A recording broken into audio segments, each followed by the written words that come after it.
Sure. Hello, everybody. My name is Vinay, based out of Seattle. Primarily been in the sort of tech industry as a software engineer across Amazon, startup at Cruise, and then now at Meta.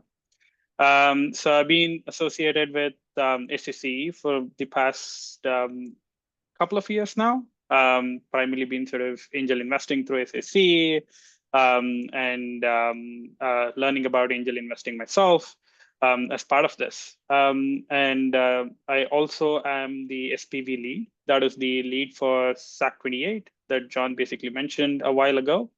That is the upcoming event as well. And happy to meet you all today and go through some of the angel investing 101 learning that I did the past couple of years. John, let me start sharing this quick. So for everybody here, my understanding is we probably have an audience that is sort of split across people who have done angel investing in the past, and also people who are sort of exploring it for the first time. I'll try to see if I can cover a broad range of topics that are interesting for all of these folks, and take pauses in between so that I can take some questions that you have. And in the end, I'll also have some time left over for the panelists to ask any questions around angel investing and some of the topics that we discussed today. Yeah. Yep. All right. So let's get started. So yeah, this is sort of an introduction to angel investing. Like I said, I'm Vinay, and I'm part of SAC. And these are some of the topics that we will primarily cover today.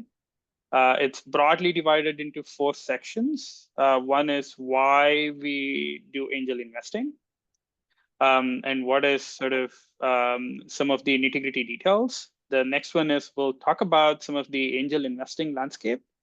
We'll see some angel investing landscape in terms of geographies, in terms of distribution across investors, in terms of returns. Then we'll talk about building your portfolio as an angel investor and how would that typically look like. We'll talk about returns for these portfolios. And we'll also talk about some of the thesis that you should develop as part of being an angel investor yourself. And then we will also talk about evaluating companies, what's actually a good fit from an angel investment perspective, what are some of the criteria that people can look at, and how do you build your thesis, and how can this actually funnel into your thesis? And the last part is for open questions that the panelists as well as the guests today have for me so that I can try to answer some of them. Sure. So the important part for to begin with is why we angel invest. So I can talk about some of my experiences as well as background on why do we want to do angel investing. I think when I actually started this a couple of years ago, I was very new to angel investing. I did not know what angel investing would look like. What would be a portfolio? What would due diligence mean? How do we evaluate companies, or even in general, how would I become part of the angel investment ecosystem? When I actually began associating myself with angel investing, my goal was primarily focused on one is how is this another avenue to diversify my assets? And the other thing is how can I, let's say, for example, add value to companies to begin with? So that is where I actually started. And the other last one was how do I make sure that I can deploy my capital in ways where it does something good to the society and in general, to also the economy in general. That's where I basically started with some of the rough sketch. And some of them still holds true. Some of them have changed over a period of time on why do I angel invest further or what do I look for. We can talk about some of these concepts in terms of why I currently angel invest and what does my thesis look like a little further down the road. But on a high level, I currently do angel invest because it gives me an opportunity to take a look at the problem space that the companies are trying to solve.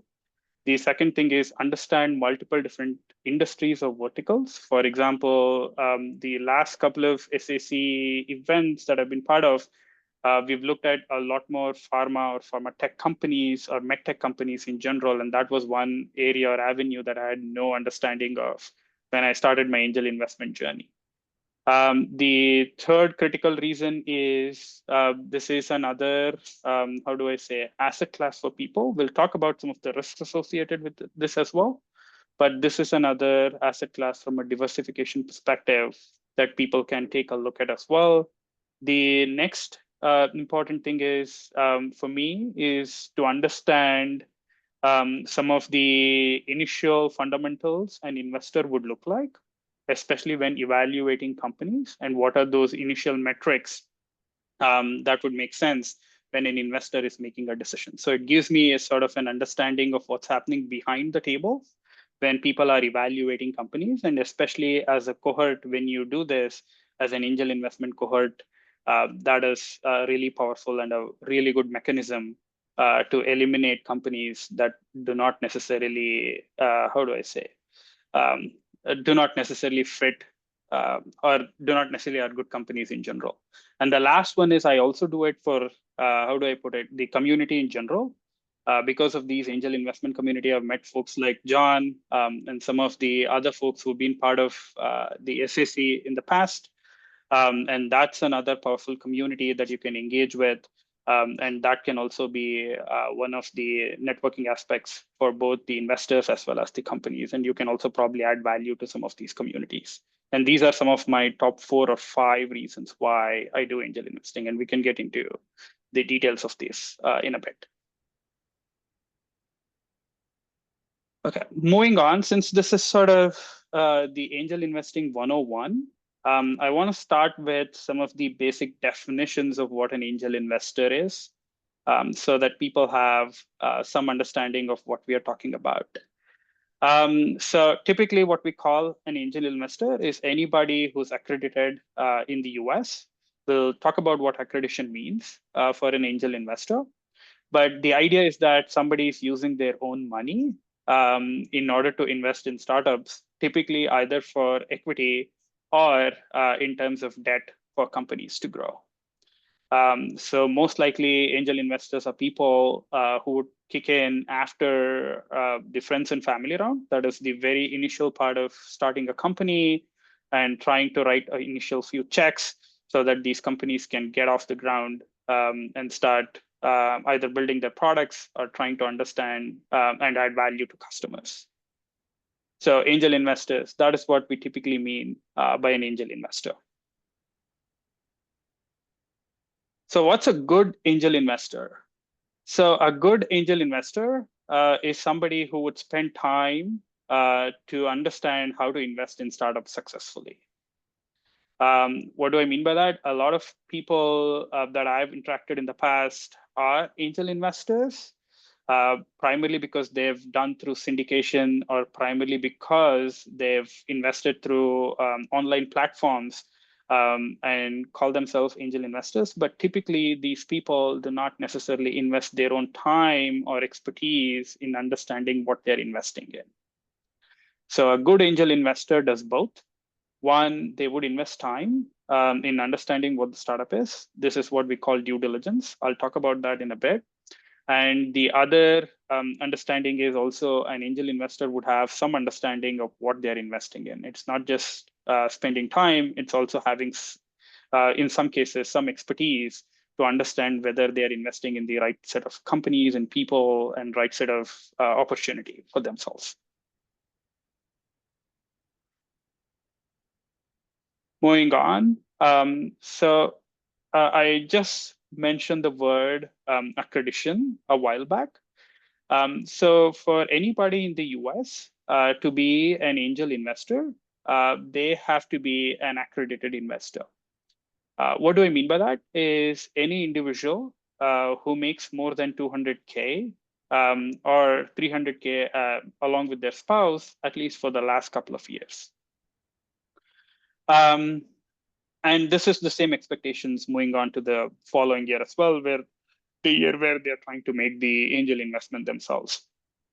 The other way of qualifying as an accredited investor is an individual whose net worth exceeds 1 million, exceeding their excluding their primary residence. And the last one is any trust or an LLC that you can form with more than 5 million in assets. They can invest as part of the angel investing ecosystem as well.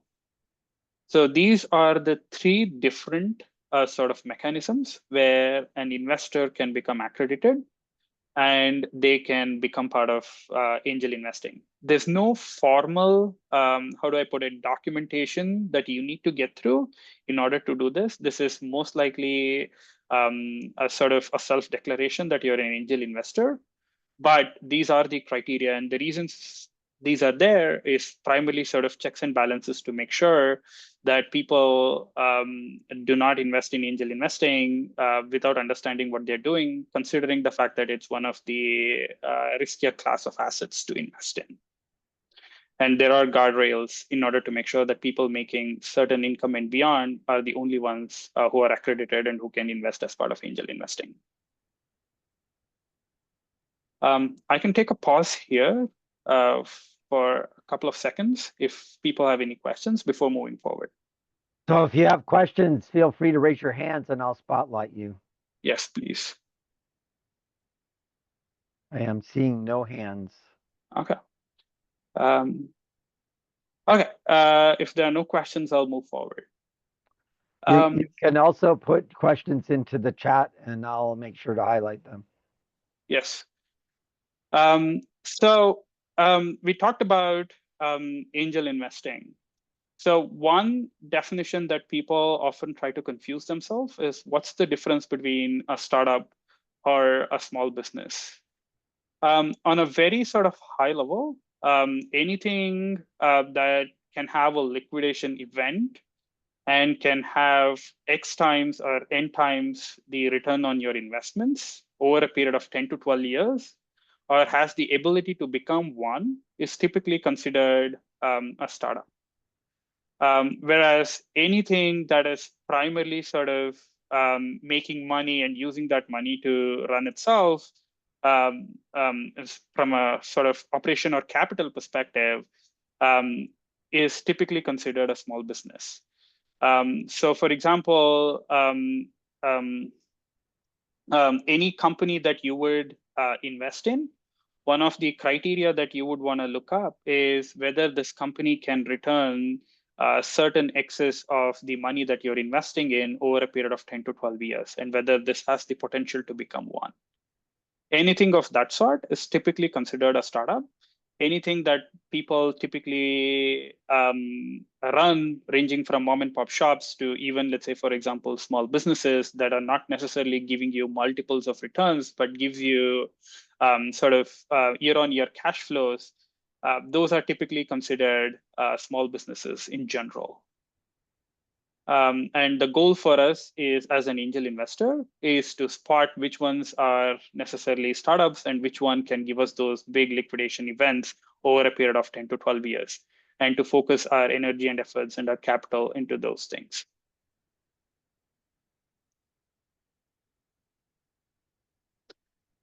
So another sort of 101 typical tidbit is what differentiates a VC and an angel. So TLDR is typically angels write smaller checks, and they come in very early during the life cycle of a company. So like I said before, typically angels invest somewhere in the range of 25K checks on average. And they probably come in when the valuation of these companies are typically in single-digit millions, or even after the friends and family round, where there is no possibility of even having a valuation for some of these companies, or it's too early to have any sort of value or number, primarily like pre-revenue, or even, let's say, for example, right after friends and family round or after the sweat capital or even initial investment from the founder themselves. The goal typically also differs for an angel versus an VC. For an angel, the goal is primarily to see if the company can exit. If you're investing in the single digit millions, can the company exit at, let's say, for example, 20x, 30x, which could still be in the double digit millions if possible, primarily. VCs, on the other hand, deploy large amounts of capital. When I say large amounts, it can be as small as 500K checks and go up to a double-digit millions in terms of investments, or even triple-digit millions in general, depending on the stage where they're deploying their capital. But then the idea for a VC is to see if this can become unicorns typically, or at least have outsized returns for the large amount of capital that they're investing in. But the good side of VC side of investing is, by the time VCs do actually invest, most of these VCs would have some metric on the customer, the revenue, the month-on-month growth, and some of these metrics are probably hashed out by the time VCs actually kick in. For an angel investor, since we are writing checks very early during the life cycle of these companies, some of these might not have been hashed out. But the pros for us is the upside, if at all this company does become big and large, the upside for an angel investor is even higher compared to, let's say, for example, a VC. And that is sort of the risk reward spectrum that we are talking of, being an angel investor versus being a venture capitalist. So I'll take another pause here. If anybody wants to ask any questions, or if there are questions in the chat, happy to answer them as well. There are no questions in the chat at the moment, but when we think about the deal count, the number of deals that angel investors are making, do you have a sense of how that compares to venture capital? They're certainly writing many more dollars worth of checks. How are they in terms of the number of deals versus angel investors? Right. I think there is a slide further down the road that talks about what is typically the amount of funds we see across the US on an yearly basis do deploy versus what do angels, and across how many deals do angels deploy. So TLDR is typically in 2024, angels invested roughly around, I think, $18 billion to $20 billion across. I don't think I have the exact number across how many companies, but similarly on the VC side of things, it was roughly around $200 billion across the VC fraternity.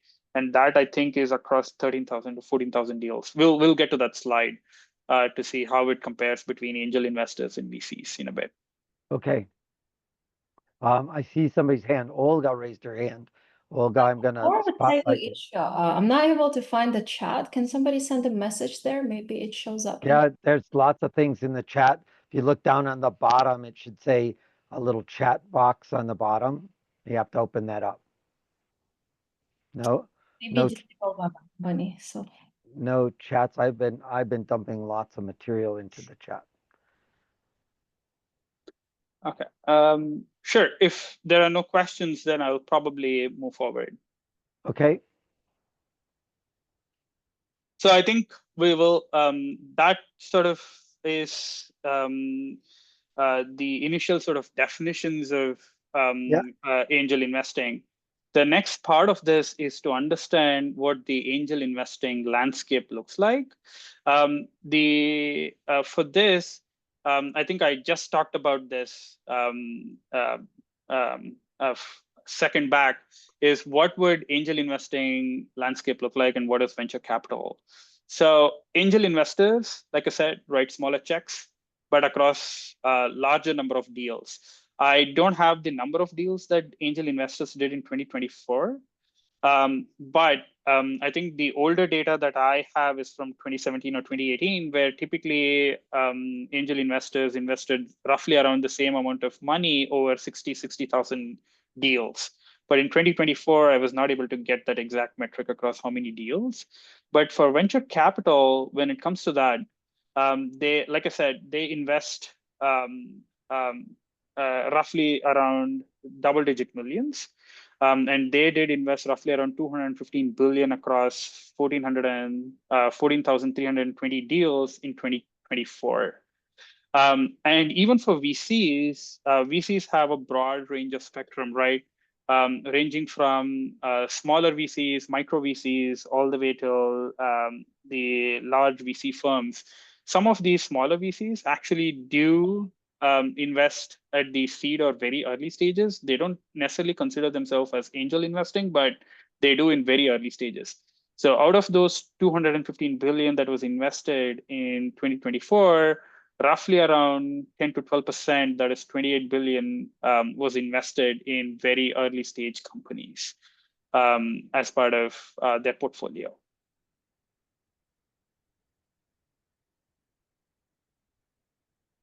Hello? Yep, you're good. Okay. So this is another sort of geographic distribution of where the angel invested back deals typically look like. So as you can see, majority of the angel-backed deals at the very early stages, primarily still 30% of them do happen in places like California. So if you are a founder looking for investment or capital, your best place or best bet would be California or the Bay Area in order to do so. The next I want to argue with that. If you've got lots and lots of people investing there and you have 10 times that of people going there to get investment, then the probability of getting investment there is actually lower. Right. I mean, true, but most people typically, how do I put it, want to increase the chances that they can run into an angel investor or a VC investor. And it doesn't. The best chance is to touch the people nearby. The fact that you're running into someone in the Bay Area does not improve your chances of getting invested. Be careful with that. We have lots of people that talk to 10 people, get 10 no's, and then run to the Bay Area, spend 3 years there, and have spent all their money and still get no. So be careful of selection bias. Sure, but there is some, how do I put it? There is still some bias to people saying that most builders that I know of personally are located in the Bay Area, and it also comes from it's not just the availability of investor pool itself. It's also the fact that for some reason the investors in California tend to take riskier bets compared to a lot more conservative places like the Pacific Northwest. I think that's another metric as well, which this flag does not typically cover, but this typically is another difference that most founders that I've interacted with in the past do tell me as well. We do have some of that data in the Angel report from the ACA that I posted. Okay. So other than California, then the Pacific Northwest does account for roughly around 7% of all the angel investor deals that happen across US. Then other than that, there are some mid to central locations as well, Texas being one of them, and a couple of other places. But if that is not the case, then East Coast is another probability where typically founders move as part of angel investing, with then typically across the East Coast, cumulatively does account for roughly around 30% of angel investment that happens as well. So so the likelihood that you will probably see angel-backed deals or deals that are people are typically backing, you would most likely see across these states or geographies that are listed over here.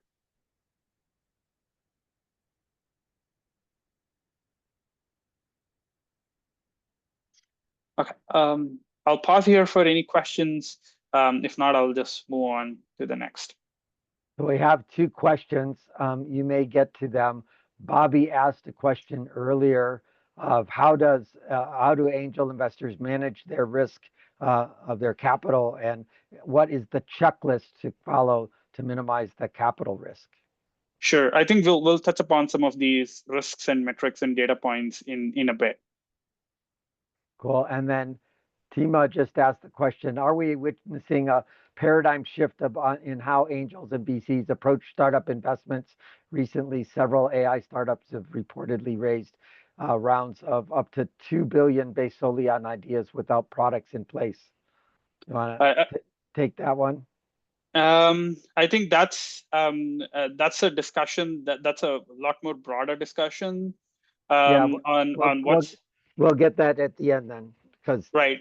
We can address that directly. Right. I think there is also some fundamental, how do I put it, bubble, the AI bubble that is happening, which is also driving some of these valuations for companies too early. But we'll get to some of these discussions after a talk or presentation here. Okay, moving on. So how do typically angel investing landscape look like?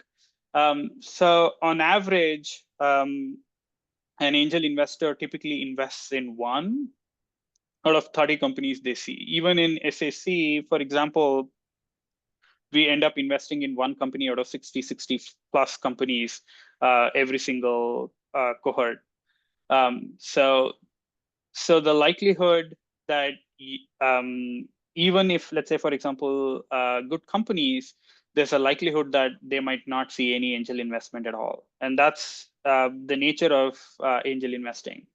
So what do I mean by that is, unless it's sort of a real yes, most people would not invest, or most angel investors would not invest in companies that they see. And also at the angel investing landscape, typically you see a lot of companies that are not at this point investment worthy, or they are not ready to take in capital as well. So that also skews this number. But in typical average, if you average it out, you would basically see most angel investors writing just 1 check after talking to 30 companies. And also, since this is angel investing, we'll touch upon this topic a little bit further down the road, is a lot of them typically tend to fail. So if we were to, let's say, for example, put this into perspective, 60% or even sometimes higher than that, roughly around 60 to 70% of the investments that you make are likely to fail, or probably not return net positive to the investments that you're trying to do. And that's the nature of sort of angel investing. Because you're investing so early, because there are so many factors beyond your control, there's so many things that can change from the time there's a liquidation event to the time that you invested. Most likely 60 to 70% of your portfolio would not likely return positive returns on your investment.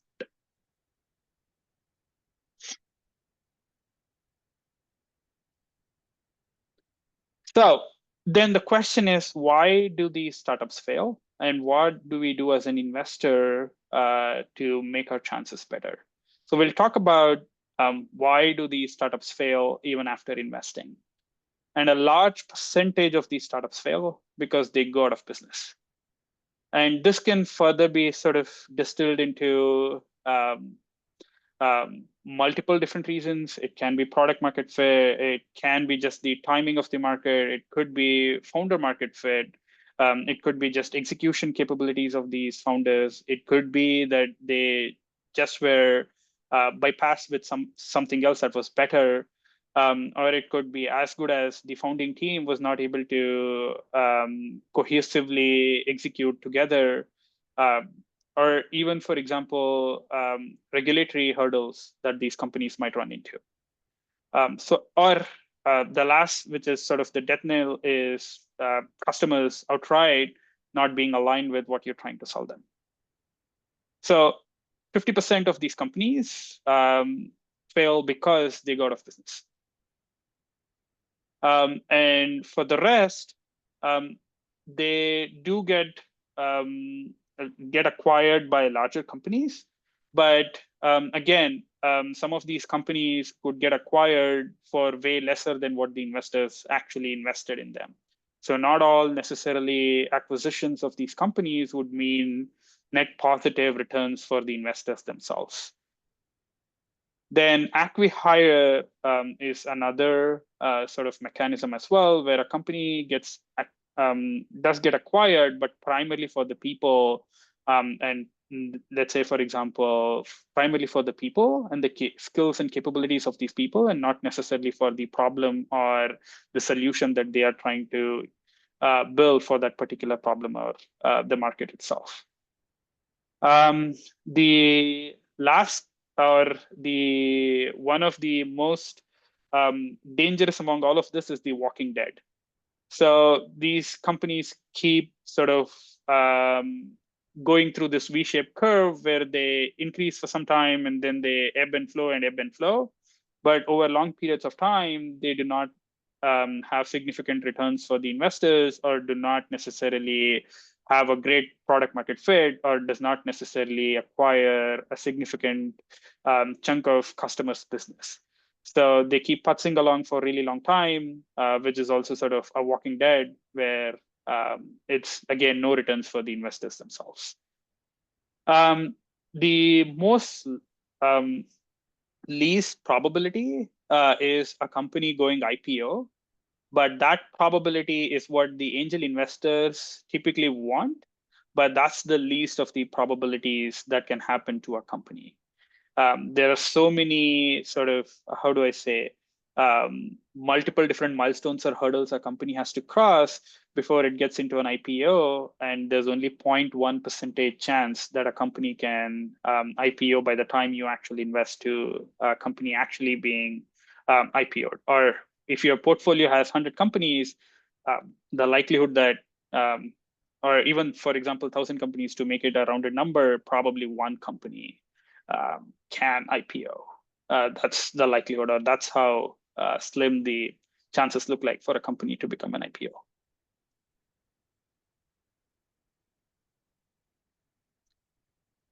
So any questions? I'll take a pause. Any questions before I sort of move to the next slide? No, we're doing good. There's a little bit of conversation in the chat, but nothing that is appropriate for the moment. Yeah, I'm not tracking. I did put my equation in about how big a check you should write, and that basically 10% of your net worth divided by 20 gets you your check size. Right. So if I'm a millionaire, I have 100,000 to spend. I'm going to spend it over the next 5 to 6 years into 20 deals. Each check is going to be 5K. Because the companies want 50K checks, I'm going to join with other people and do group investments. Right. I'll touch upon that topic as well to see what percentage of your capital should you be investing, and how do you sort of then pace it out across a few years so that you don't deploy all your capital at once or in sort of a single basket. I'll touch upon that as well. So then the question is, I think we talked about, why do companies go out of business? Then why, if our probabilities are so low, why would you want to do angel investing? So again, it boils down to one, discipline. So with discipline, building a portfolio over a period of time, there's still money to be made. So if I were to put that in terms of numbers, So typically, around 20 companies. We'll get to some of those graphs in a bit, but typically around 20 companies is a good enough, is a good size of or a decent size of portfolio that you want to strive over a period of 5 to 6 years, like John mentioned, and diversify your portfolio across these 20 companies. And then over a period of 10 to 12 years, if you calculate the IRR, if the likelihood that one of these or two of these companies would actually give you multiple excess of returns, and with that, you should have an IRR of roughly around 25% over a period of 10 years or 12 years. So that's what the angel investing game should typically look like. And that is what, and as an investor, a portfolio should look like over a period of years. And the second point also talks about that. Is the first thing is angel investing. You can treat this as another sort of diversified part of your portfolio, primarily because angel investments are sort of unrelated to some of the other asset classes, such as equities, index funds, or even real estate. And at the same time, um, it also is, how do I put it? For me personally, the reason why I do that is, one, to build my portfolio and to create that discipline myself. And the second thing is, it also helps me deploy my capital and help companies and help investors as well as founders, new founders, to have access to those capital in order to go do better things in the society, as well as in general solve a bigger problem that I feel myself is something worthy of solving.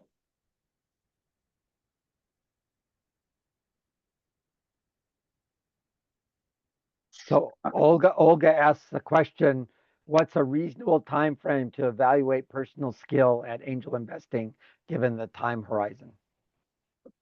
That's a very tough question, Olga. The reason being, how much do you want to involve yourself as part of an angel investor? And how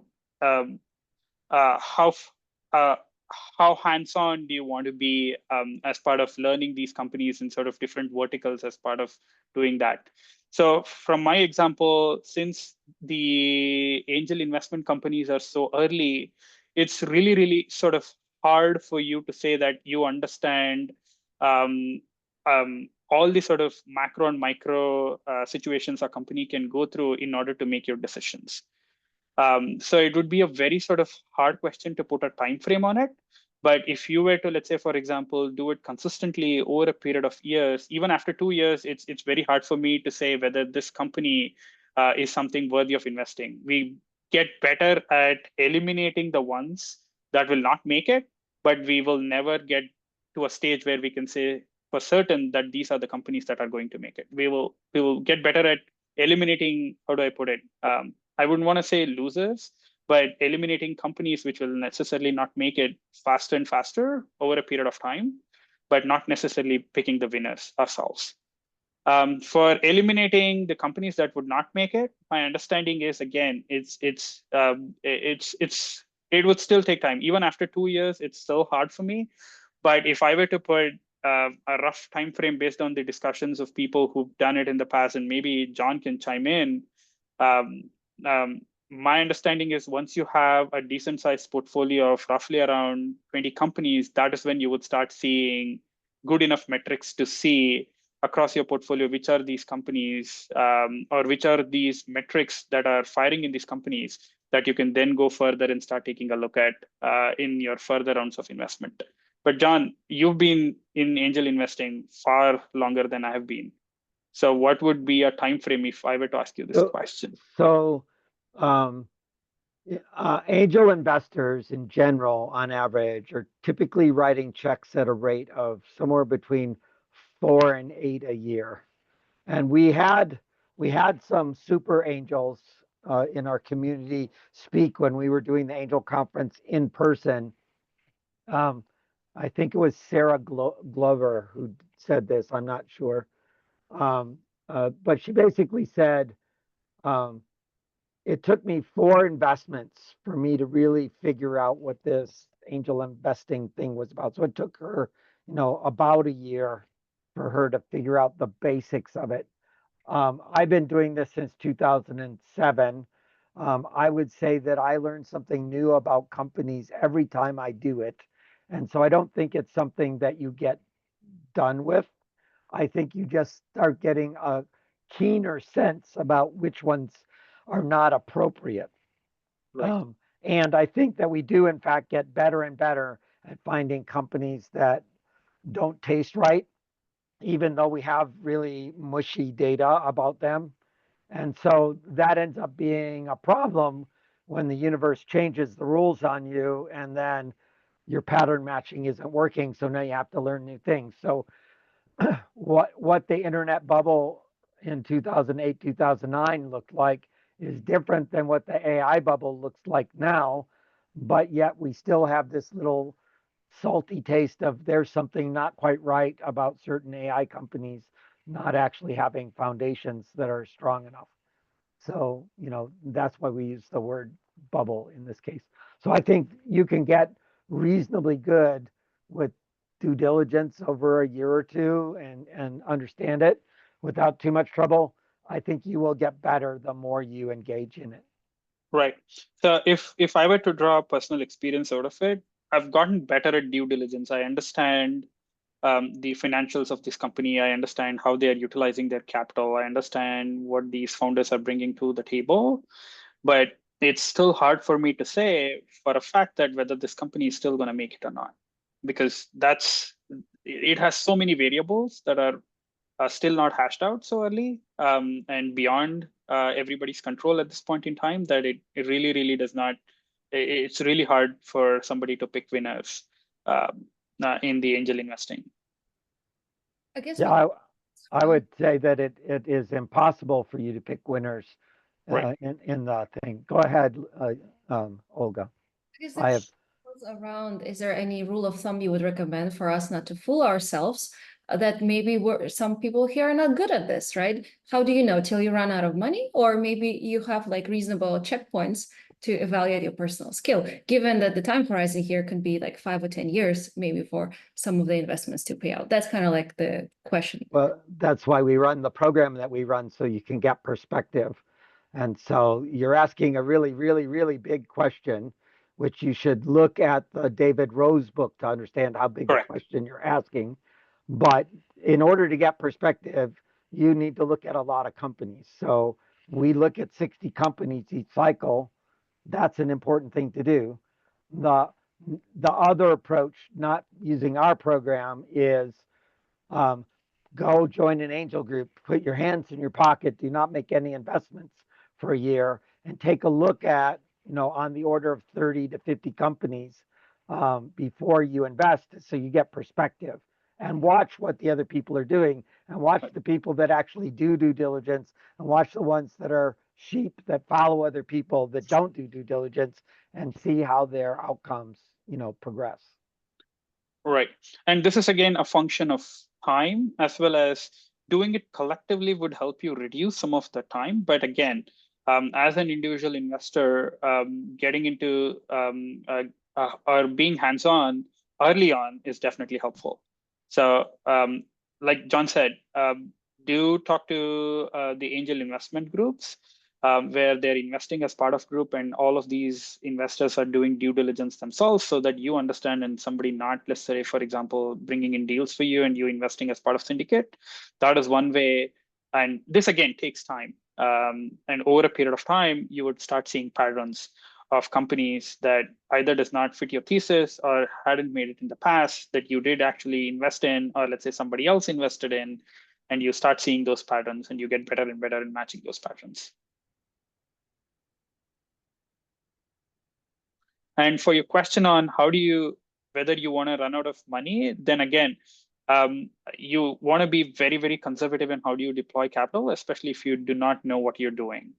And then pace yourself so that you don't invest all your capital right up front and pace it over a period of time so that on one hand, you build your expertise. On the other hand, you give it time And on the other hand, you also try to make sure that you're building a portfolio of company over a period of time and not necessarily putting all your money in sort of, let's say, for example, one set of investments and then you're done with it.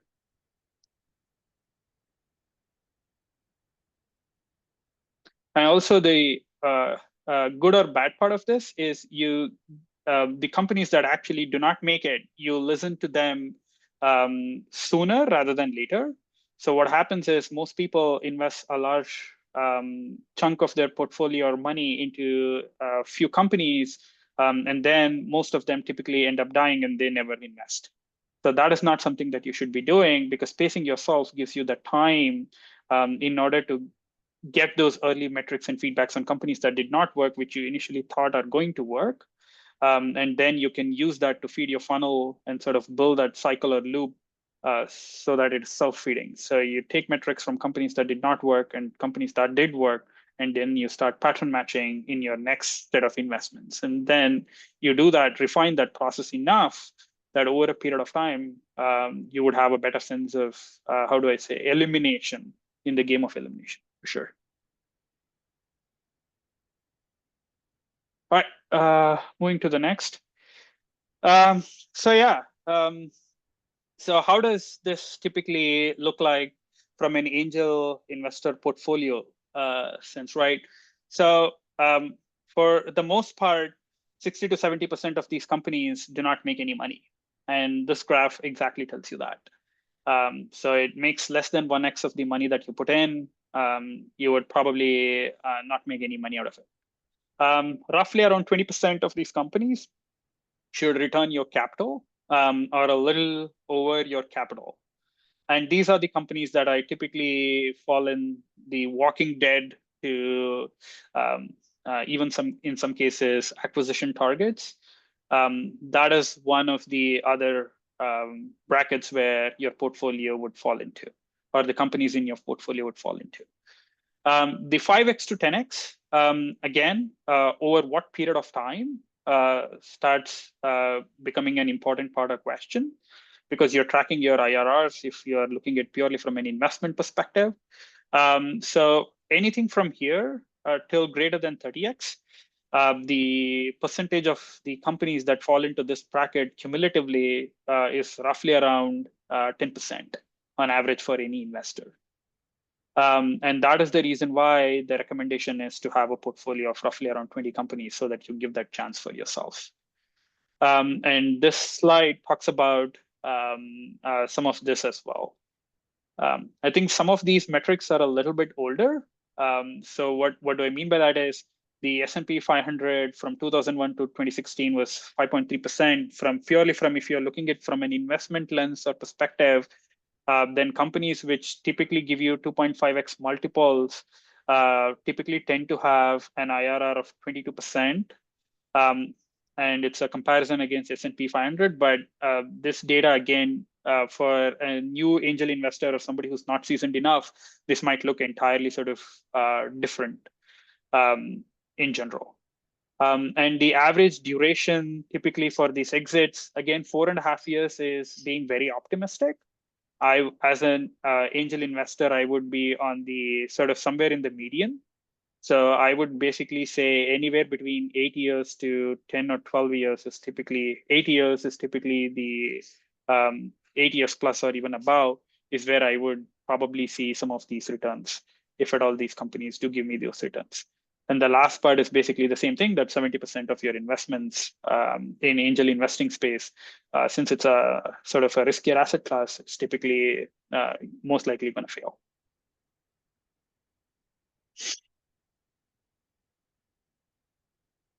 Okay, moving on. Again, this is sort of slicing that metric a little differently. So what would the average tenure or period of your holding typically look like for you to get this kind of outsized return, and what percentage of your portfolio would this actually look into? Typically, a 3-year period, if you end up, let's say, for example, liquidating all your assets that you've invested in or all the companies, and you say, hey, I want to liquidate in, most likely they are going to return you less than 1x of the money that you invested in. It's a very sort of short period of time. Anything less than that would typically not make you sort of return on your investments. At 3.5 years or so, you would start seeing those initial 1x to 5x returns if you were to have a liquidation event, or even in case you decide to liquidate it yourself, or you, let's say, for example, somebody else buys your claim in the stake in the company in general. That is where you would start seeing 1x to 5x returns. But as an angel investor, what you are probably looking at is probably these two boxes. So typically, you want to make sure that those one or two companies that actually give you returns make outsized returns to overcome some of your other, let's say, for example, losses in your portfolio. And as an angel investor, the goal is to see which of your companies can actually return this kind of outsized returns that is greater than the 30x return on your investments. And that would typically take you a longer period of time. And that's the goal of showcasing this graph. And this is typically where I said is roughly around 6 years. 6 years is still optimistic. I would basically put it in the rough range of 8 to 10 years for you to see sort of these outsized returns of more than 30x's of your initial deployed capital.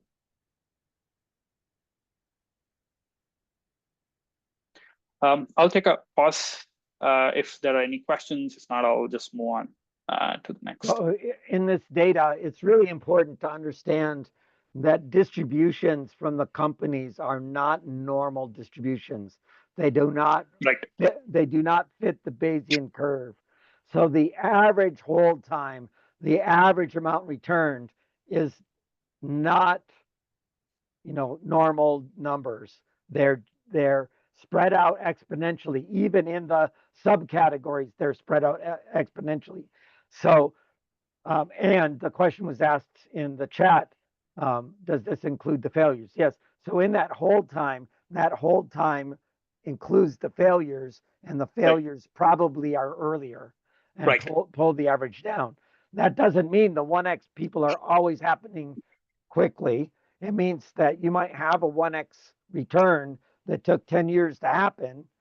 It's just that's a very different time scale than the 15 failures that happened that went to zero in 2 years. Right. So the from an investor sort of perspective, companies that take really long to give you, let's say, for example, single-digit multiples are typically not the kind of companies that would be very attractive from an investment perspective. I mean, I understand when you make the decisions, but those are sort of, if all your capital is tied to some of these companies, you do make a few multiples of X's, but that is not necessarily what you're looking for.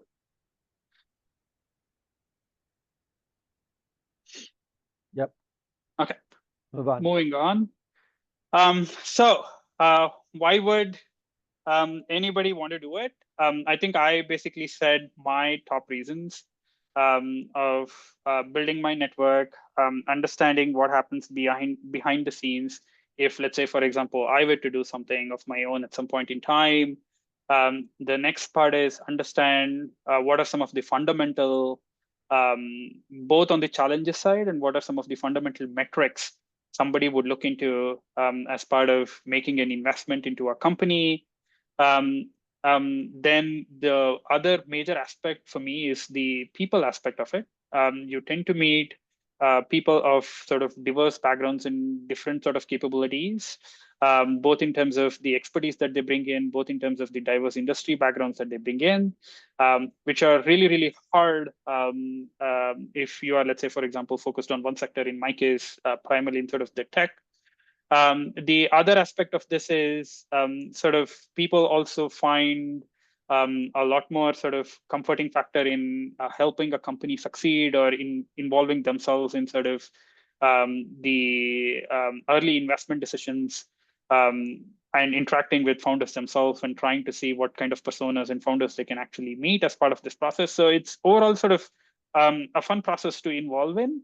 And also there is new learning that you would get by involving themselves as part of angel investing, or this, I mean, any investing for that matter. If you're interested in and willing to spend some time and understand it, it's a fun in itself.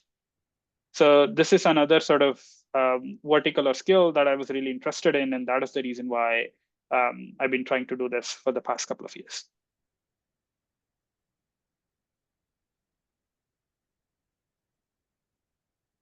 Okay, moving on. So now we will talk about, I think we did address some of these questions beforehand. If it sounds repetitive, I'll skim through some of these details.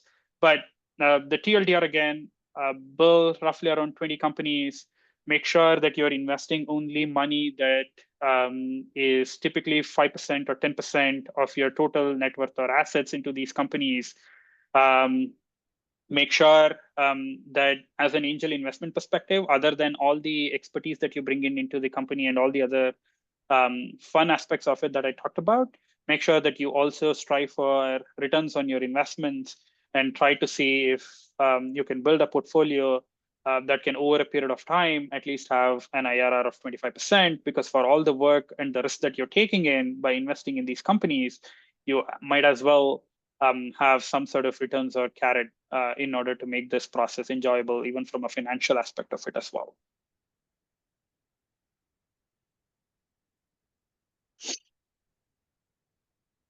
So this is how, if you are an investor, to answer your question, Olga, a little bit here as well, is what would typically a portfolio size would look like, and what would, let's say, for example, the return on investments on such portfolio look like? So what people do is, this is sort of the distribution curve, is where people typically fall in the red line perspective. What happens is people typically have a very small portfolio of companies, and then they tend to invest that money really, really quick. And that is not something that you should typically strive for, because the returns on those investments are typically going to be very, very little or very, very small. So one is you have a very small subset of companies where 100% of your portfolio is attached to that.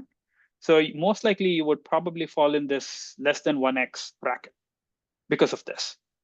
So as you sort of start moving towards if 20 companies, this is where we start seeing, if your portfolio is of 20 companies and you've diversified across these 20 companies, then the likelihood that you would start seeing multiples of your returns is going to get higher. But the catch here is that beyond a certain point, again, it probably does not necessarily yield significant returns. What do I mean by that is, traditionally what we've seen is, if you diversify across, let's say, 100 companies or even more, the likelihood that you will have higher returns is probably not true. So the sweet spot we see, and this is something that I think in the book that David Rose has written on angel investing, it's sort of 101 as well, with John described, is roughly around 20 companies or 25 companies is where you would start seeing these 4x returns or higher sort of returns, at least for one or two companies. And that is sort of the sweet spot where you should probably try to see if that is how much capital you want to deploy and how much companies that you want to engage with and invest over a period of time. Investing in sort of larger number of companies does not necessarily mean your returns or investments are diversified, or let's say, for example, that would yield higher returns. And this is typically how the angel investing curve looks like from a portfolio and diversification perspective and the returns on investments perspective.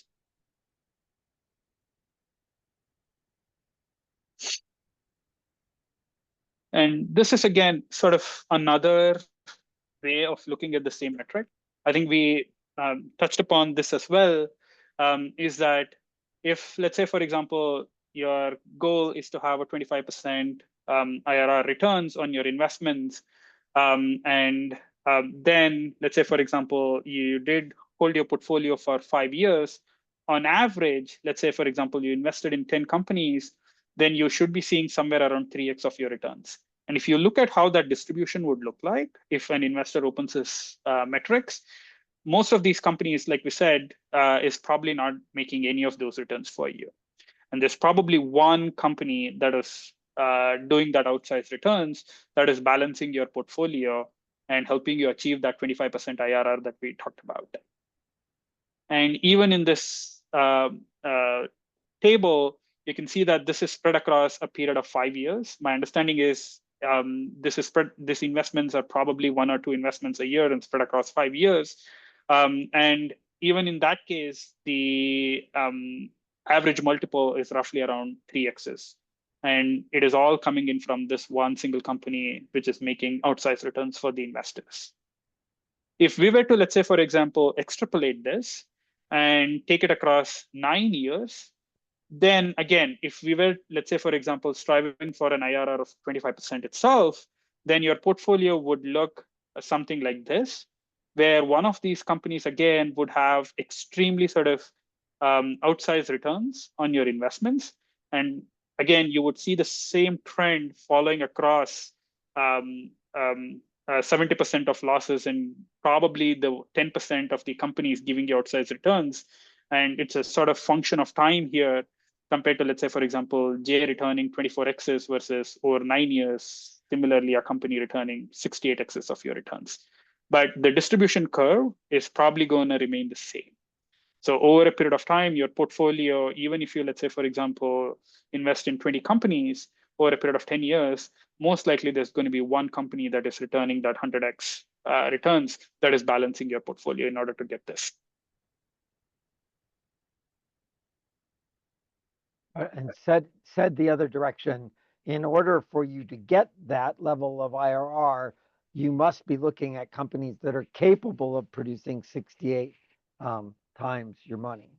Right. So the way of putting that is you invest in every single company, assuming it is J, or you basically evaluate the company as they are J, but in reality, that will not be the case. But you as an investor, when you're doing that, you basically are trying to make sure that every company is J, because that is what will typically help you balance your portfolio eventually. And that is what you're looking for as an angel investor.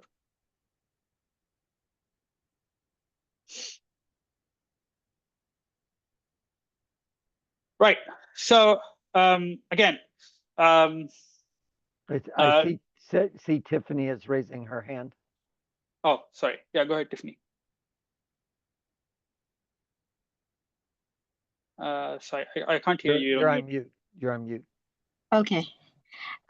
What's the percentage of investor you have seen that's allocated capitals into impact investments in recent years? I think I missed the last part. John, did you get that? No, I heard a dropout on the network. Say it again, Tiffany. Okay. What's percentage in recent years that you have seen investors invest allocated capitals into impact investment? John, do you want to take that? I think that's something that's very different in different regions. I see that from our experience with the Seattle Angel Conference and the Transatlantic Angel Conference, we have a lot more people in Europe who are impact oriented than we have in the United States. I would say of the people going through Seattle Angel Conference, a large number of them, I'll say 60 to 70%, have an impact twinge, but that more likely 20-25% actually prioritize that impact twinge. And so we have a number of people that have gone into E8. In fact, the director of E8 is one of our alumni, which is a climate-oriented impact angel group.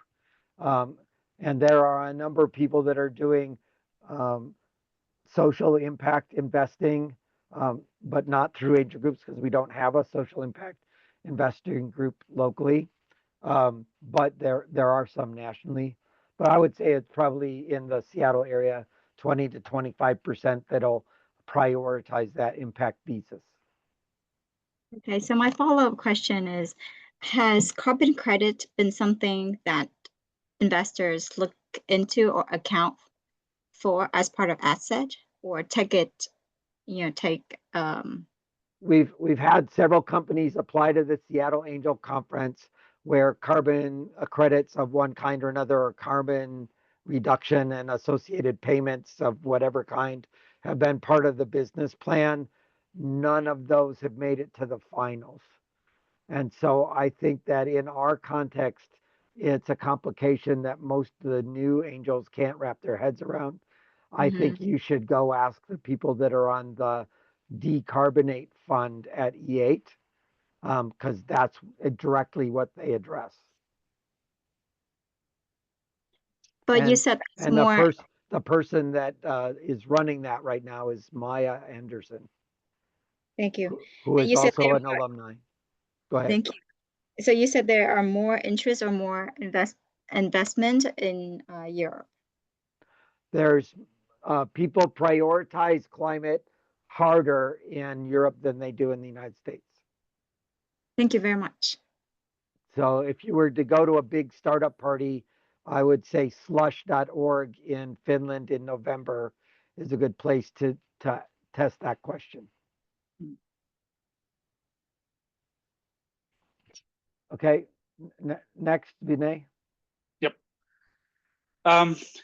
Yeah, I think typical, most angel investors typically write 25K checks. Be very careful of what you're investing in. Do have due diligence, have your own goals and guidelines and tenets and guardrails. And the best possible advice that I can give you is invest as part of a group. Because collectively, most likely you will make a better decision than individually making that decision yourself. So I wanna double down on that thought. When we say most people are writing 25K checks, this is the behavior of most angel networks. Right. And that's probably for 85% of people who are accredited is the wrong number.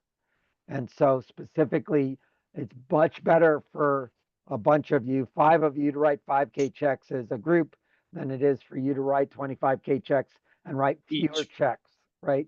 So as a group, you should write a 25K, 50K check. As an individual, it should be a number appropriate to your net worth or your income. Right. I think that's also another perspective to add here, John, is that if there are two aspects to it, right? One is as you get better with angel investing, people typically tend to write a little bit more larger checks as well. So that is one aspect of it. The second aspect of that is for high net worth individuals, if they are trying to do angel investing, then 25K checks still is probably less than 10% of their total net worth, or let's say income a year. So it might be, but you would want to start small. So that is the goal. Start small. Do not write 25K checks to begin with. Invest as a group of people as 25K checks. And then as you sort of get better and better and understanding better angel investing, then you can go write larger checks. That's the idea. Again, the other important caveat as well is that invest in what you know. This again is sort of the arc of each investor would be different. So typically, this is another graph that sort of slices it a little differently, is for those 30x returns that we typically talked about, you would want to invest in companies or sectors or founders that you know, and you have some understanding and experience evaluating those opportunities the right way. So this would again increase your chances of investment. So again, this comes into each of these individual investors would have their own sort of experience, and typically, like this graph says, most people typically have roughly around 14 years of experience in the industry or the vertical that they're investing in order to see some of these outsized returns. And this is another sort of good way of saying that invest in sort of things that you can make a good due diligence on and something that you understand. And that is one of the criteria that you should look into while you're evaluating opportunities.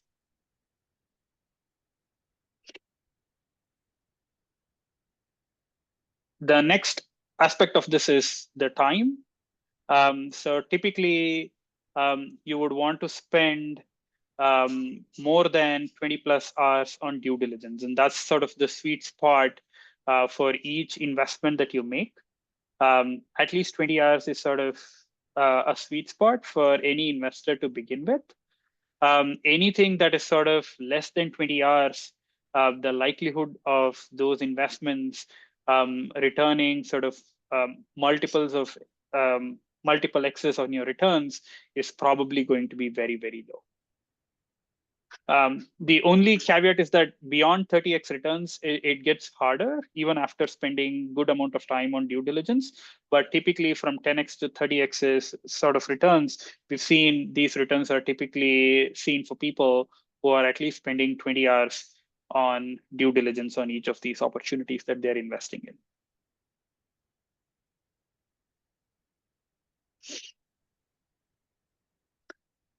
So what are some of the options? This is again, I talked about for somebody who's starting new, there are a bunch of angel investing options, both I think online as well as offline syndicates that they can be part of.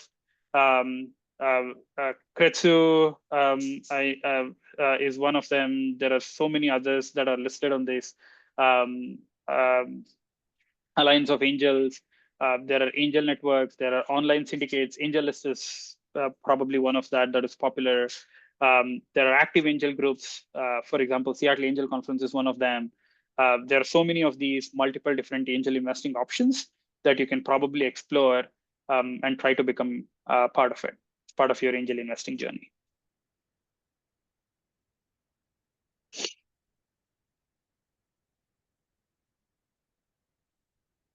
I think we touched upon this.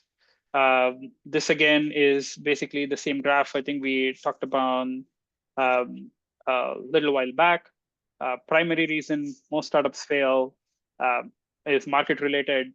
The next one is team. The third one is product.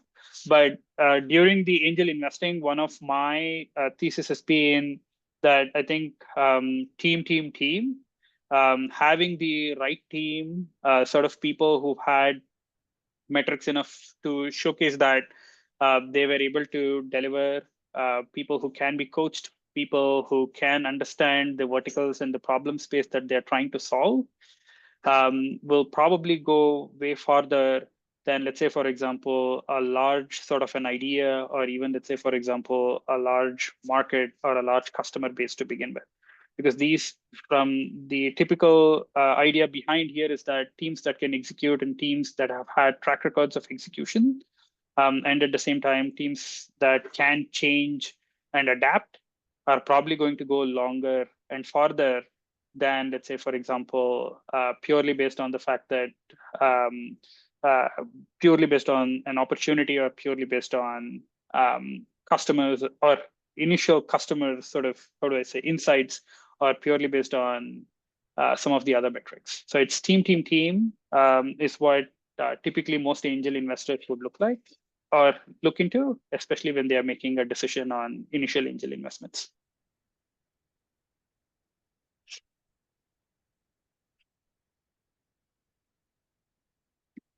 So another way of looking at it is why companies succeed. We talked about multiple different reasons why companies don't succeed. Companies succeed because of market timing. This again is sort of very, at least from my personal experience or anecdotes, this is something that is very, very hard to time and know the right sort of timing. But this is one of the important factors as well. As you get better with angel investing or any sort of VC investing or any further investing that you do in companies, you would probably be able to spot trends in the industry or even in general consumer sentiments or even in general market sentiments. That is one, and even founders themselves can also spot these trends and they get better at doing such as well. So that is one of the major reasons that we see companies succeeding. It's sort of the right time, there is right customers, it's the right sort of necessity or need for the customers for that problem being solved that they're trying to solve. The next important thing, like I talked about, is team. Team is a major aspect that you would probably want to do a due diligence on as an angel investor, because it's probably going to be too that is something that you would have enough metrics on. Identifying whether this founder is capable of delivering, how is his team, who are the members of this team, what are their track records, talk to their employers, talk to, let's say, for example, the previous work that they've done and get some insights over there.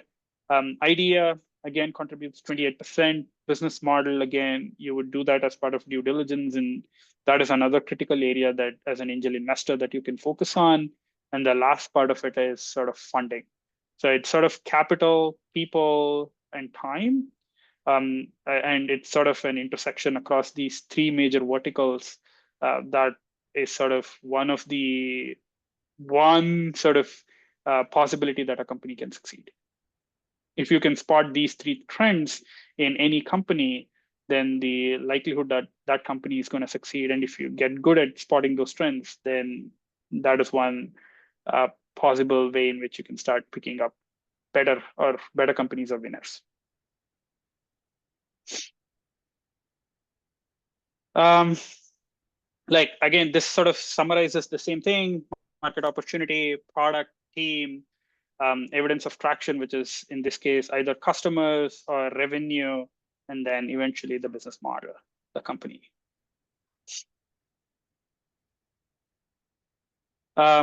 Again, these questions, what makes a great company? These are sort of the general guidelines, and this is not sort of an exhaustive list.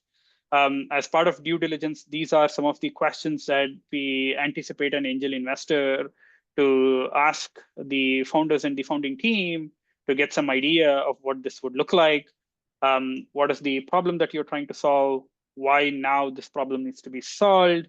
Understand how big is this opportunity and whether this is worth solving, and whether it is a big enough opportunity for investors to make money as well. As part of that, whether this is the right team to solve that problem. Again, this is another bigger question that you would want to get signals on. And the last thing is whether the solution that they're actually proposing is actively solving that particular problem in the first place.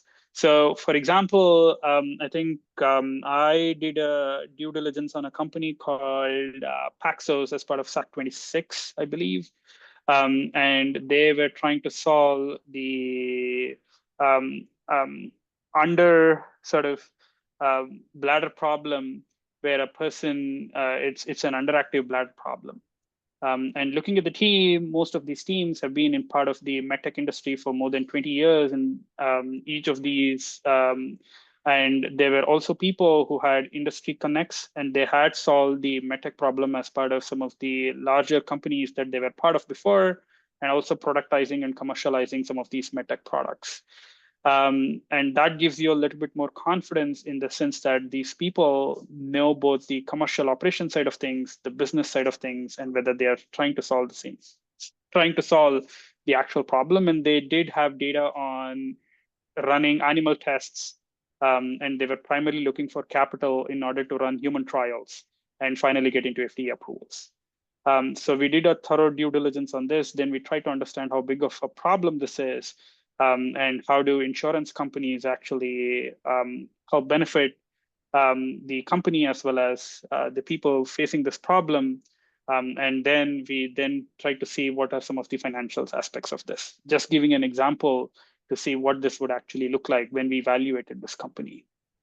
And our final proposal to the investor group was, this was one of the options that we could actually invest in.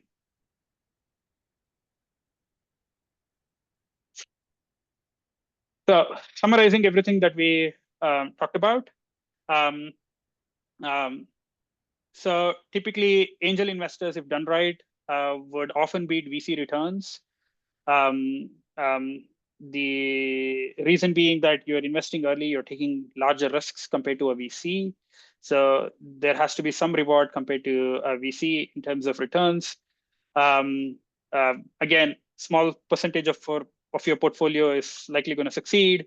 The successful investments are probably going to have high multiples of your returns, and typically 30x and above is what you should be striving at.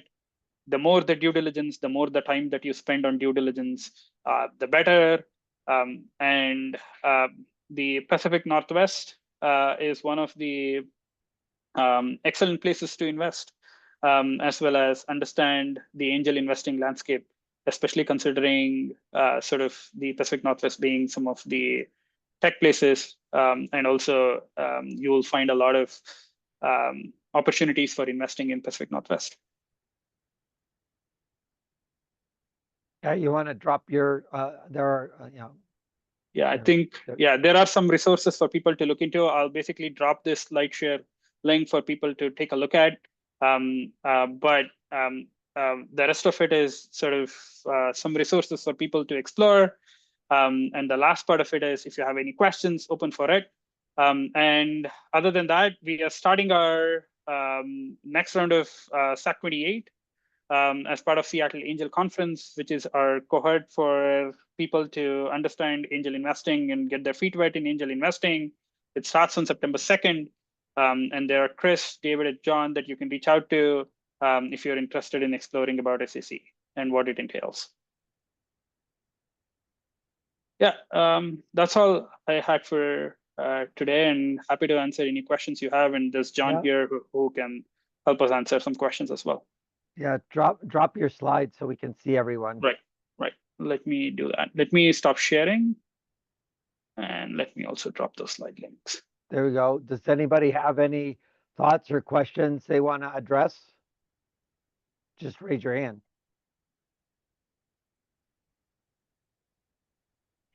No? I guess I'll just say thank you. It was quite useful. Oh, good. Thank you. I put a bunch of links into the chat. So if you find the 3 little dots in the chat, you can save those links. The Angel Capital Association does a event every year. There is a Keiretsu event coming up in August that's probably going to be useful. There's also Seattle Tech Week that I think will be useful. We will do a panel session between Seattle Angel Conference, Keiretsu, and Alliance of Angels. But sadly, it's already full from the signing up for the event started on Monday morning, and now it's already full with over 100 people signed up. Olga, I see your hand up. Just maybe can you talk a little bit about the special workshop in August? What's so special about it? The August thing with Keiretsu is that Keiretsu is sort of, when you think about angel investing, there's many different layers of angel investing, some that invest small and early, some that invest bigger and late. And Keiretsu tends to be bigger and late. So Alliance of Angels and Keiretsu tend to be at the top of angel investing, writing later stage checks like end of seed checks, where Seattle Angel is typically writing very early pre-seed checks. And so you can get a perspective on the market. There'll be a 2-day conference in August with Keiretsu basically going over some of their companies, and you'll get to meet, a couple hundred angel investors who will show up there. And many of the different angel groups will also be there as well. But you can go to any one of the angel groups. They typically have a monthly meeting, and just ask to sit in on their monthly meeting and get to know people. But we will also, in this meetup, the Seattle Angel meetup, be running many different workshops between now and September, including some pitch events and some other debriefings on things. So just keep your eye on the Seattle Angel meetup group. So John, quick question. Do you have the Seattle Angel Conference outreach form handy? You can probably link that to everybody here. I think that's a better way for people to reach out to. Okay, I'll go find it. Sure.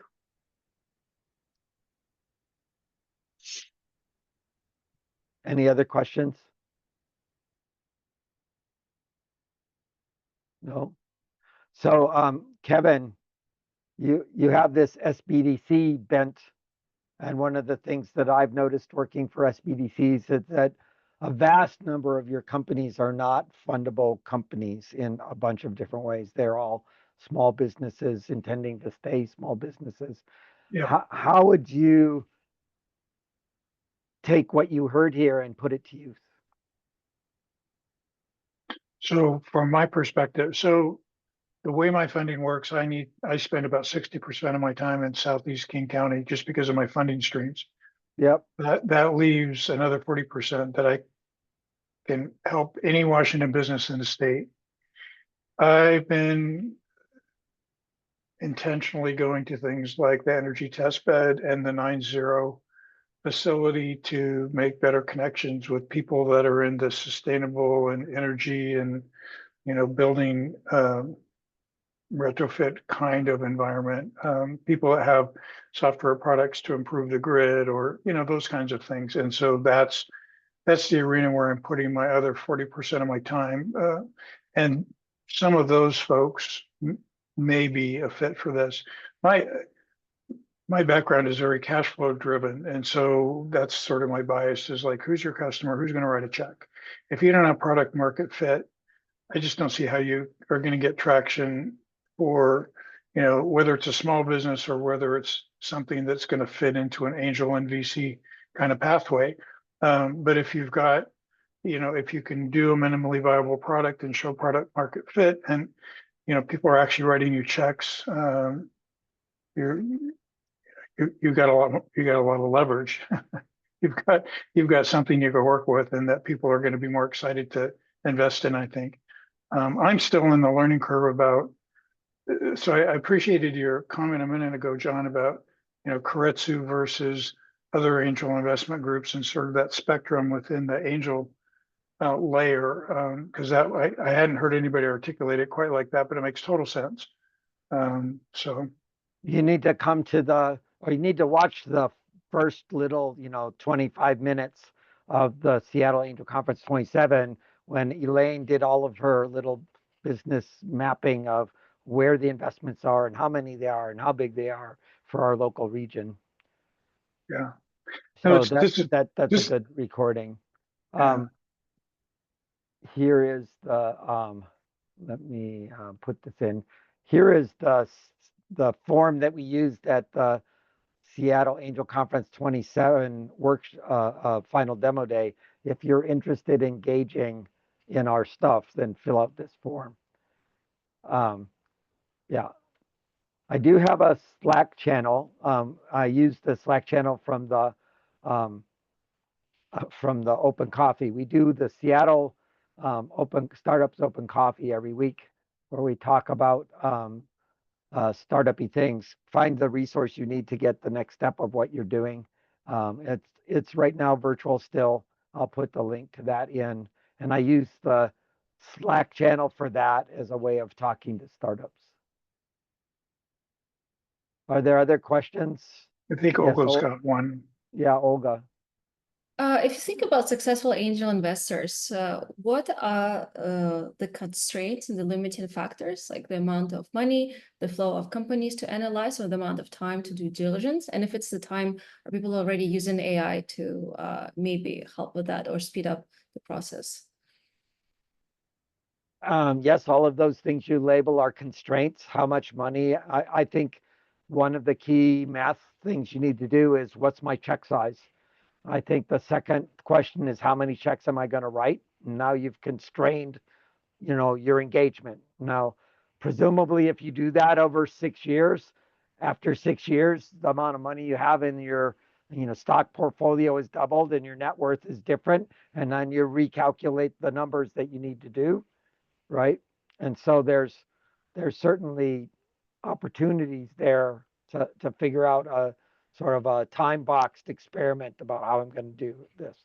I think that for people below 5 million in net worth, you probably should be writing checks as a group.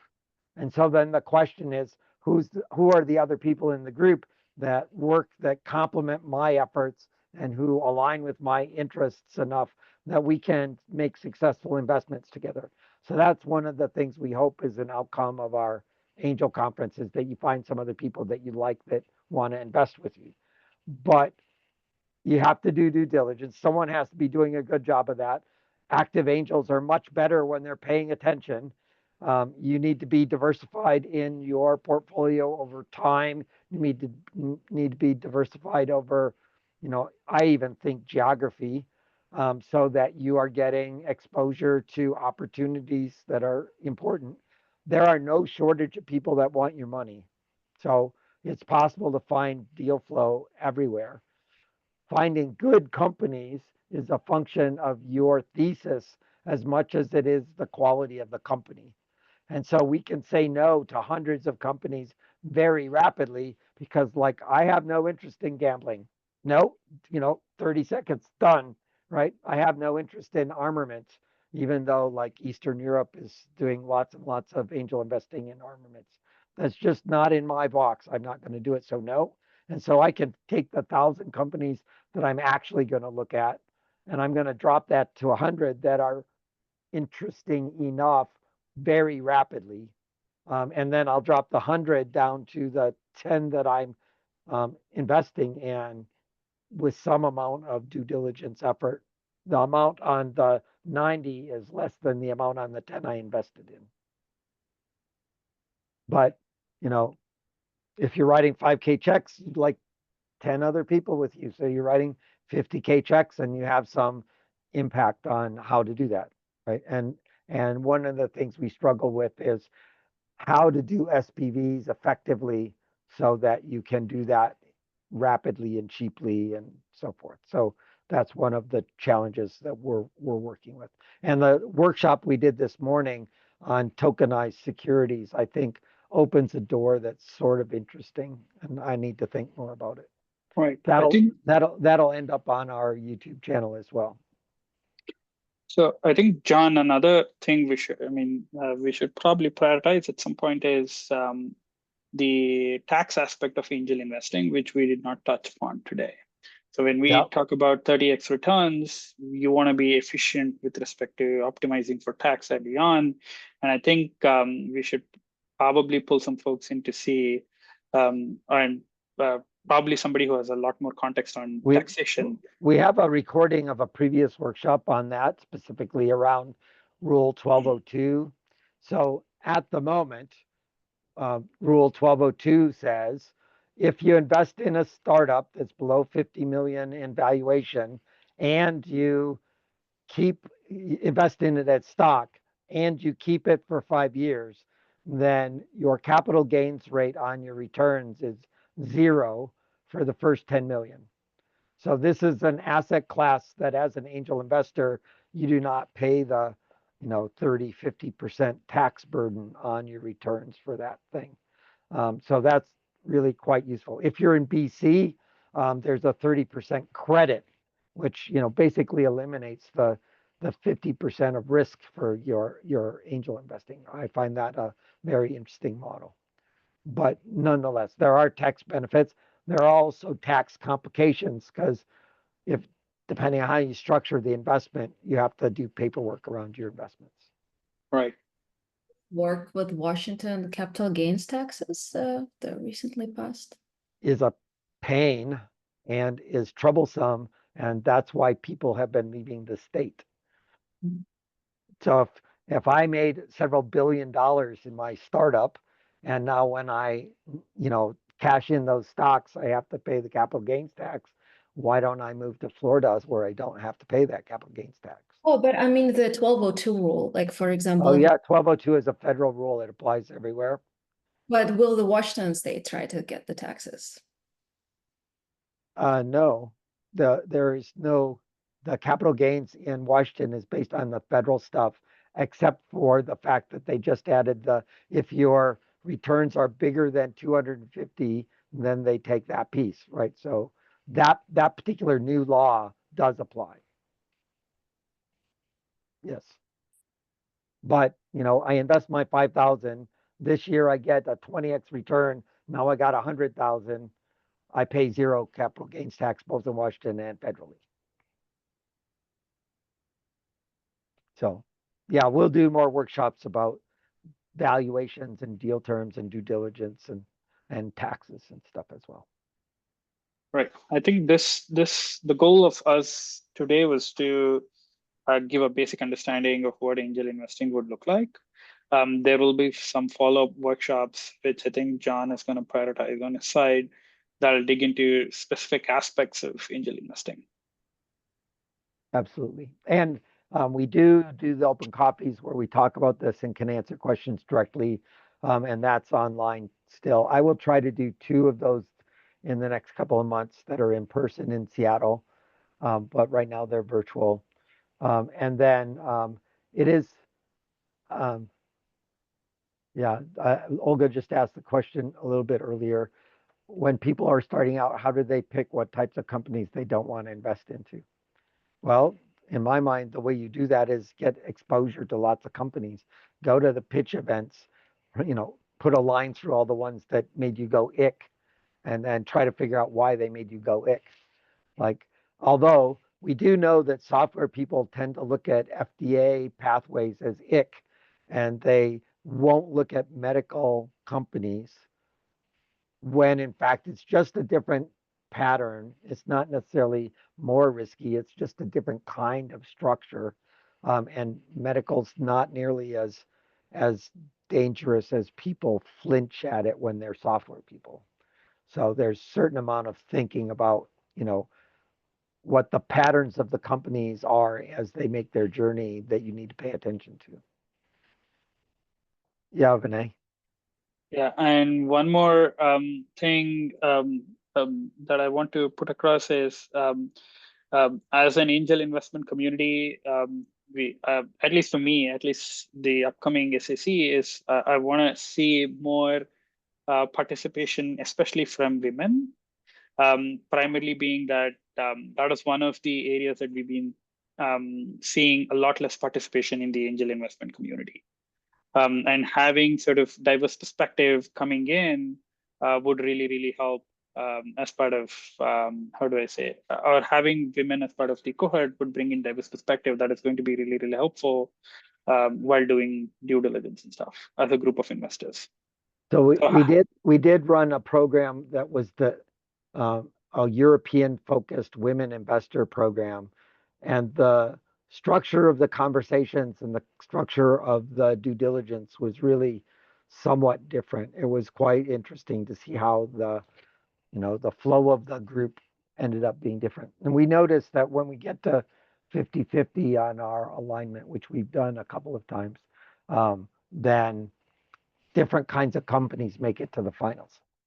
So that's worth paying attention to. So any other thoughts or questions? So if you fill out the form that we had, that'll go straight into Vinay's spreadsheet, and he'll give you a call. There's one clause on there that is a finalist fund. That of the finals, there are 4 companies in SAC 27 that just completed. So what we mean is those 4 companies past due diligence are the ones that we'll be looking at. And so if you have interest in that, we can talk to you about that if you indicate that. What was the funnel size to make it to 4 companies? We try to go from 60 down to 6 and over the 3-month period. So we didn't really describe our Seattle Angel Conference process. We try to gather 60 companies. We had 86 companies this time, but 60 companies. We hear 1-minute pitches. We break that down into 24 that are interesting. We hear 3-minute pitches. We take that down to 12. Hear 10-minute pitches. Take that down to the 6 finalists, and then we form due diligence teams on all 6 of those. And then we pick one after they do the final demo day presentations. So we as a group are voting supermajority votes to try to get a group consensus about which place we want to put the investment. So that process is I think a good one to get perspective. I think it's also when you do something like the Venturous Active Angel Fund, Venturous. Venturous is a bunch of our alumni created a active angel fund where they put the money in first, $25,000, and then they as a group meet monthly and then filter companies down to investments. So that's a very active path to be rather than like first row partners. You write your check and then the managers make the decisions essentially. So those are, two different ends of the spectrum about how you can invest. So Venturous, First Row Partners, Flying Fish Ventures are all Seattle Angel Conference alumni that went on to then create funds and do things. Any other thoughts or questions for folks? Is there any research on the IRR for active investors who do due diligence themselves versus like the so-called limited partners, how you call them, who rely on the fund manager? Because there is definitely the time component that is Yeah. valid. Yeah, so I don't know if there's any like stage compatible or analysis. There's definitely VC versus angel analysis, but that often includes later stage VCs writing bigger checks. And so I don't think it's a fair comparison. However, when angel investing is done right, for the vast majority, they outperform the vast majority of VCs. Now, there are a handful of VCs that have special presence in the world, like Sequoia, which, have a huge gravitational well that suck a lot of value into them, which then, it's really hard to compare my local investing with Sequoia's investing and get a rational comparison. So I think wherever you put your money, somebody needs to be paying specific attention to due diligence. And if you're not doing that, you shouldn't be writing a check, right? And either it's you or you're very clear on who it is as the general partner of the VC fund that you're involved in. So I get uncomfortable when you have angel list syndicates where some random person you don't have any relationship with hand waves, hey, I've got a great deal, because there's a lot of sheep behavior in angel investing where, oh, somebody else did the work, I'll just follow them, they think it's good, so I'll follow them. And that doesn't produce the returns you want in general. Well, I was exactly asking if somebody has data on the angel syndicates returns. Yeah, so I don't know of any. I don't know of someone like who compares like Alliance of Angels to Angel List syndicates, for example, where you're doing stage comparable analysis between those. I do not know of that. Rob Wilbank, who I put into the chat, had done a little bit with his grad students, and there's another guy out of the University of New Hampshire that also does VC stuff, and I don't have a handle on all of his papers. He would be a good person to go ask that question of, or better yet, going to the Angel Capital Association summit and asking that question would be a useful thing. And that's coming up April of next year. So angel investing, long-term, illiquid asset class, takes a very, 10, 12, 15 years. I just had a 20x exit, which was in year 16. So, real live 16 years worth of waiting for that to happen. So that's just part of how the asset class is currently structured. Happy to dive in more with people at the open coffee or to set up specific calls with people. If you know women who want to talk about angel investing, happy to set up coffees to dive into it in that context as well. Right. And anybody in Seattle, happy to have a chat about SEC 28, and anybody in Bellevue, close by because of my workplace in Bellevue. Yep. All right, All right. John, I'll drop off. Okay. Thanks very much. I appreciate everyone coming. We'll